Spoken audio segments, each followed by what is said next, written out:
Hello friends, എല്ലാവർക്കും നമസ്കാരം. കഥകൾക്ക് പ്രായഭേദമില്ല.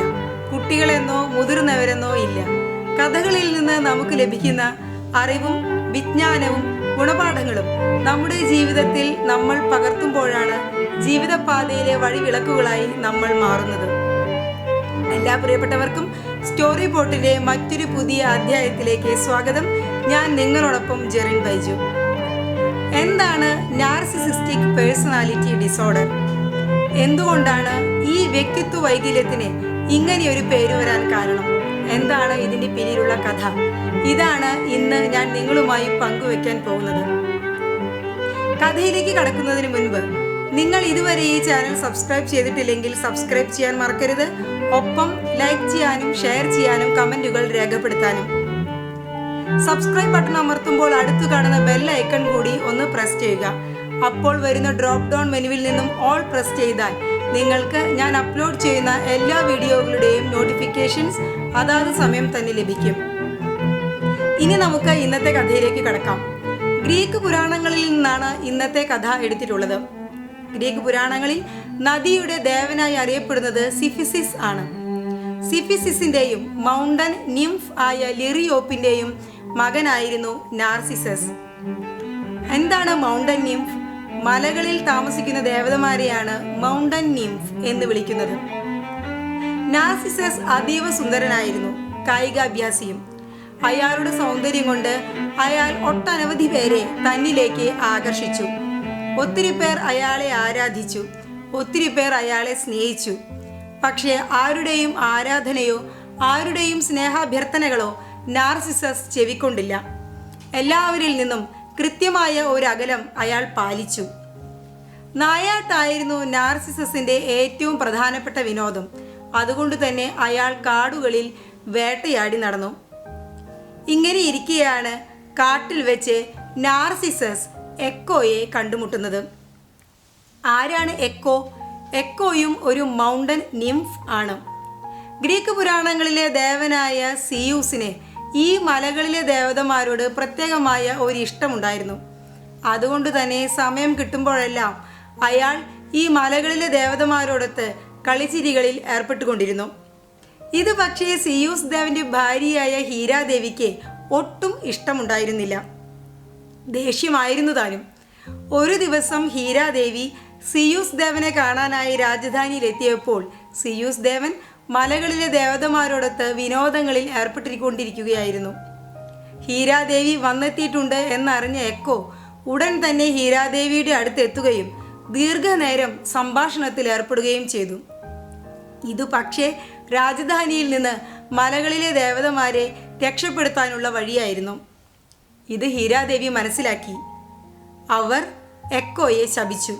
ഇതായിരുന്നു ശാപം. ആരെ കണ്ടുമുട്ടിയാലും എക്കോയ്ക്ക് ആദ്യം സംസാരിക്കാൻ കഴിയുകയില്ല. ആദ്യം സംസാരിക്കുന്ന ആളുകളുടെ സംഭാഷണത്തിലെ അവസാനത്തെ വാക്കുകൾ ഉരുവിടാൻ മാത്രമേ എക്കോയ്ക്ക് കഴിയുകയുള്ളൂ. ശാപം ഫലിച്ചു. എക്കോ മലകളിലും കാടുകളിലും അലഞ്ഞു തിരിയാൻ തുടങ്ങി. അങ്ങനെയൊരു വേളയിലാണ് നാർസിസസും എക്കോയും കണ്ടുമുട്ടുന്നത്. നാർസിസസിനെ കണ്ട ഉടൻ തന്നെ എക്കോയ്ക്ക് അയാളോട് സ്നേഹം തോന്നി. അയാളെ വിവാഹം കഴിക്കണമെന്ന് എക്കോ ആഗ്രഹിച്ചു. പക്ഷേ എക്കോയ്ക്ക് ആദ്യം സംസാരിക്കാൻ കഴിയുകയില്ലല്ലോ. അതുകൊണ്ട് തന്നെ നാർസിസസ് പോകുന്നിടത്തെല്ലാം എക്കോ അയാളെ പിന്തുടർന്നു. ആരോ തന്നെ പിന്തുടരുന്നുണ്ടെന്ന് നാർസിസസ് മനസ്സിലാക്കി. ആരാണത് എന്ന് നാർസിസസ് ചോദിച്ചു. ആ ശബ്ദം അവിടെ മാറ്റൊലി കൊണ്ടു. അത് പക്ഷേ എക്കോ തൻ്റെ വരികളിലെ അവസാന വാക്കുകൾ ആവർത്തിക്കുന്നതാണെന്ന് നാർസിസസിന് ആദ്യം മനസ്സിലായില്ല. നാർസിസസ് വീണ്ടും പറഞ്ഞു, ആരായാലും മുന്നിലേക്ക് വരൂ. അവസാന വാക്കായ വരൂ എന്ന വാക്ക് അവിടെ അലയടിച്ചുകൊണ്ടിരുന്നു. അതും എക്കോ പറയുന്നതാണെന്ന് നാർസിസസിന് മനസ്സിലായില്ല. അല്പസമയം കഴിഞ്ഞപ്പോഴാണ് എക്കോയെ അയാൾ കാണുന്നത്. എക്കോയെ കണ്ടപ്പോൾ തന്നെ നാർസിസസിന് അവളുടെ മനോഗതം മനസ്സിലായി. നാർസിസസ് എക്കോയോട് പറഞ്ഞു, തനിക്കൊരിക്കലും അവളെ വിവാഹം കഴിക്കാൻ സാധിക്കുകയില്ല. തൻ്റെ ഉദ്ദേശ്യവും അതല്ല. വേട്ടയാടലാണ് തൻ്റെ വിനോദം. അതുകൊണ്ട് തന്നെ വെറുതെ വിട്ടുകൊള്ളുക. എക്കോയ്ക്ക് വളരെയധികം നിരാശയായി. അവൾ വീണ്ടും നാർസിസസിനെ പിന്തുടരാൻ തുടങ്ങി, നാർസിസസ് അറിയാതെ. എക്കോയുടെ നിരാശ പക്ഷേ നിസിമിസ് എന്നു പേരുള്ള ദേവി മനസ്സിലാക്കി. ദേവി പ്രതികാരത്തിൻ്റെ ദേവതയായിരുന്നു. എങ്ങനെയും നാർസിസസിനോട് പ്രതികാരം ചെയ്യണമെന്ന് ഈ ദേവി ഉറച്ചു. ഒരു ദിവസം വേട്ടയാടാൻ പോയ നാർസിസസിന് കലശലായ ദാഹം അനുഭവപ്പെട്ടു. ദേവി നാർസിസസിനെ തെളിനീർ നിറഞ്ഞ ഒരു ഉറവയിലേക്ക് നയിച്ചു. ഉറവയിൽ നിന്ന് വെള്ളം കുടിക്കാനാഞ്ഞ നാർസിസസ് തൻ്റെ പ്രതിരൂപം വെള്ളത്തിൽ കണ്ട് അതിശയിച്ചു. ആരാണീ സുന്ദരൻ? ആരുടേതാണ് ഈ രൂപം? എന്തൊരു സൗന്ദര്യമാണ് ഈ രൂപത്തിന്! നാർസിസസ് ആ രൂപത്തെ തൊടാനായി കൈകൾ നീട്ടി. വെള്ളത്തിൽ തൊട്ടതും ആ രൂപം മാഞ്ഞുപോയി. അത് തൻ്റെ തന്നെ പ്രതിച്ഛായയാണെന്ന് നാർസിസസിന് മനസ്സിലായില്ല. അയാൾക്ക് ദുഃഖം താങ്ങാനാകാതെ വിതുമ്പാൻ തുടങ്ങി. തിരിച്ചു വരൂ, എനിക്ക് നിങ്ങളെ വീണ്ടും കാണണം. നിങ്ങളെ ഞാൻ അത്രയധികം സ്നേഹിച്ചുപോയി. തിരിച്ചു വരൂ.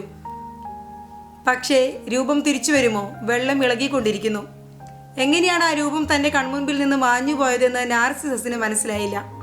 കുറേ സമയം കഴിഞ്ഞാണ് നാർസിസസിനെ അത് തൻ്റെ പ്രതിച്ഛായ തന്നെയാണെന്ന് മനസ്സിലായത്.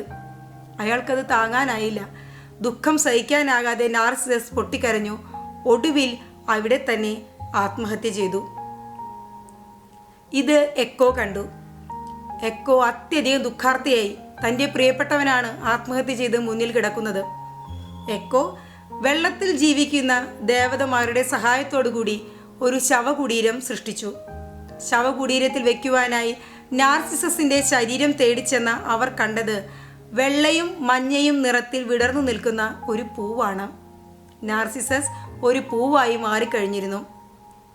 ആ പൂവാണ് ഇന്നും നാർസിസസ് ഫ്ലവർ എന്ന പേരിൽ അറിയപ്പെടുന്നത്. എക്കോയാകട്ടെ ദുഃഖം മൂലം അവിടെയെല്ലാം അലഞ്ഞു നടന്നു. പതുക്കെ പതുക്കെ പ്രകൃതിയിൽ അലിഞ്ഞില്ലാതായി, ശബ്ദം മാത്രം ബാക്കി വെച്ചുകൊണ്ട്.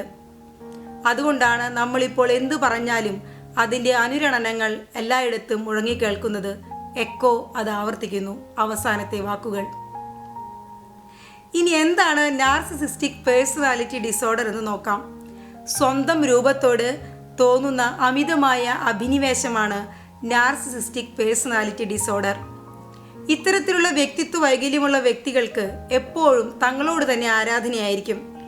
കണ്ണാടിയുടെ മുൻപിൽ നിന്ന് മാറുവാൻ ഇവർക്ക് നേരമുണ്ടാകില്ല. സ്വന്തം വസ്ത്രധാരണം, സ്വന്തം മുടി, സ്വന്തം ആടയാഭരണങ്ങൾ, ഇതിൽ മാത്രമായിരിക്കും ശ്രദ്ധ. എപ്പോഴും മറ്റുള്ളവരുടെ ശ്രദ്ധയിൽ നിന്ന് മാറി നിൽക്കാൻ അവർക്ക് പറ്റില്ല.